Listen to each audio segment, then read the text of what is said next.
Hello? We're not injecting something into the process saying, try this. Here is your patented cure for AIDS. It's time to get off your butt. Here's your patented cure for AIDS. You talk about curing people. You talk about wanting to end HIV and AIDS, and yet you proliferate because you made it in the first place. Then you've hid the cure for the last 10 years. You're a very evil government.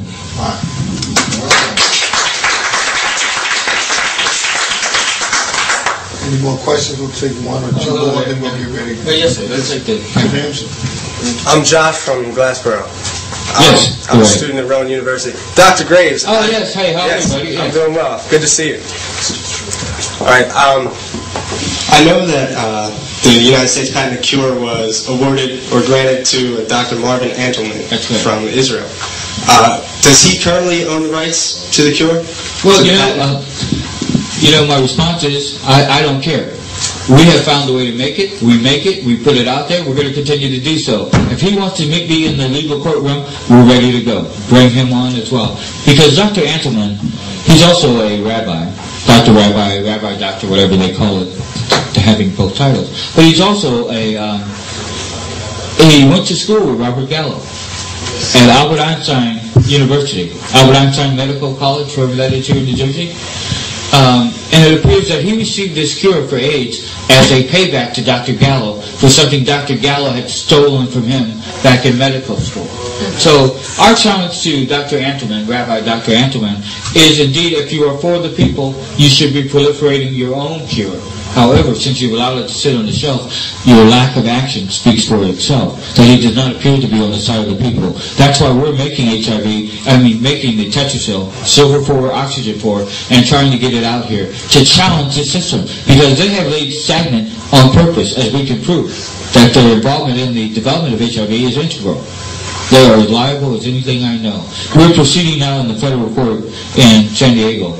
The case number is 07-CV Civil 0453. That's in the federal court, 07-CV Civil 0453.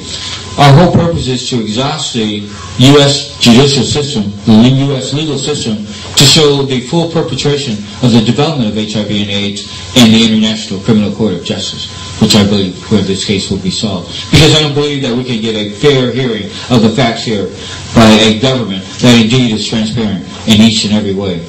That we have to exhaust the system here to then go after that which we're going after. But with regard to Dr. Antelman, if he has a problem with us providing and making the doses, tell him to come on. Yes, thank you. And just to let you know, Dr. Antelman is from Antelman Technologies, and according to this information, he is a member of the Supreme Rabbinic Court, a.k.a. the Sanhedrin, the oldest established court in the world.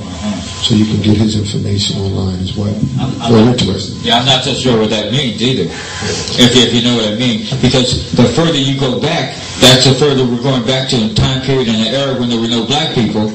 And so when people put their minds together as to what they think they're doing, then they formulate these secret societies that have permeated the last 500 years of history. Now, come on with the secret societies. What are y'all doing in there?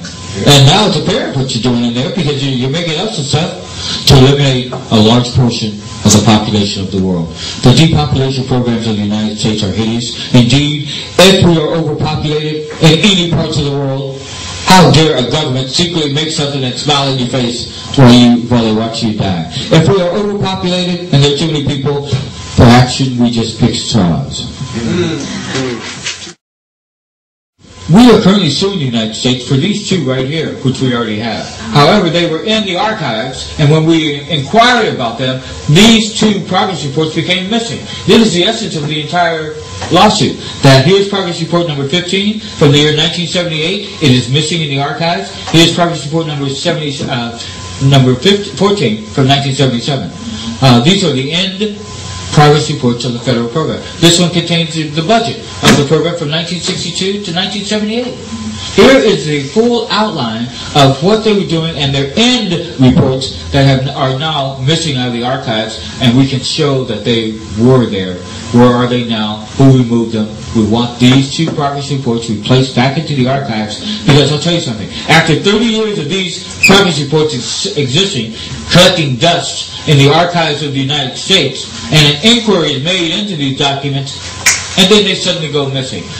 Under the World Catalog Database, write it down, World Catalog Database, you can put in Special Virus Cancer Program, and you will find that there are 8 of these in the public domain. 8 of the 15 of the progress reports of HIV/AIDS are in the public domain under the World Catalog Database. Put in Special Virus Cancer Program. This patented cure for AIDS is the U.S.'s patented cure for AIDS. We don't need to go through any kind of review process of anybody else's cure for AIDS, and I recognize that there may be other remedies. However, when you have it as directly as we have it here, when you have that full patent and you've gone through it, to see that this is what they were working on for the specific purposes of curing AIDS. And the U.S. Patent and Trademark Office has a long-standing history that they do not issue patents for claims that cannot be met. And in this regard, with the U.S. patent having sat on the shelf for the last 10 years, I believe it is time. And if there are other things, and there are, that assist people with HIV and AIDS, I believe that they should be incorporated as well. However, we should move with direct speed to begin the clinical trials of the Tetrasil, particularly because it's so cheap, and particularly because it's so effective. We have within our reach the ability to end HIV and AIDS.